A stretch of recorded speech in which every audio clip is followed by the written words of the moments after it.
Hey guys, எல்லாரும் எப்படி இருக்கிறீங்க? நான் ரொம்ப சூப்பராக இருக்கிறேன். இன்றைக்கி வந்து பயங்கர குளிர் சவுதி அரேபியாவில். எவ்வளோ குளிர்னா ரூமில் வந்து ஹீட்டர் போட்டிருக்கிறேன். So you can see my heater. So இது வந்து ஹீட்டர் 30 டிகிரி நான் வச்சுருக்கிறேன். ஆனால் நம்மளோட ஸ்டில் ரூம் டெம்பரேச்சர் பார்த்தா 21 டிகிரி தான் இருக்குது. ஸோ அதனால் நான் வந்து ஒரு ஐடியா பண்ணியிருக்கிறேன். என்ன ஐடியா அப்படின்னா, எங்கள் ரூமில் வந்து வாட் இஸ் திஸ் ஸ்டவ் இருக்குது. ஸோ இந்த எலக்ட்ரிக் இதை வந்து ஆன் பண்ணிவிட்டு இதில் தான் நாங்கள் சமைப்போம். ஸோ இதில் சமைக்கும்போது இதில் தான் நாங்கள் சமைப்போம். ஸோ இதை நான் கொஞ்சம் நேரம் ஹீட் பண்ணி வச்சுட்டு அதுக்கப்புறமா இதில் கொஞ்சம் நேரம் அப்படி குளிர் காய்ச்சிப்பேன். எல்லோரும் ரூமுக்கு வெளியில் குளிர் காய்வாங்க, நான் ரூம்குள்ளேயே குளிர் காய்தேன். எப்படி ஒரு அறிவாளியான பிள்ளைன்னு பாருங்கள் நான்.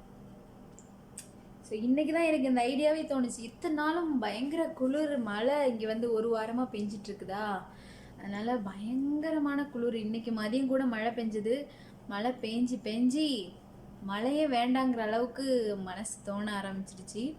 ஏன்னா நம்ம ஊரில் மழையவே காணுமே, எங்கே போச்சுன்னே தெரியல. மழை பெஞ்சாதான் நம்ம ஊரில் விவசாயம் பண்ண முடியும். மழையும் காணும், ஒன்றையும் காணும், என்ன பண்ண போகிறாங்களோ தெரியலை. எனிவே, சவுதி அரேபியாவில் மழை பெய்யுது. இங்கே மழை பெஞ்சு என்ன பிரயோஜனம்? இவங்க அந்த மழையை வச்சு என்ன பண்ணுவாங்கன்னு தெரியல. Okay, anyway this is my new idea. Tata. உங்களுக்கு எல்லாமே தெரியும். வீடியோ வாட்ச் பண்ணிங்கன்னா சப்ஸ்கிரைப் பண்ணணும் அண்ட் பெல் ஐக்கான் கிளிக் பண்ணணும். Whatever you know already. So கலாஸ், டாட்டா, பை பாய்.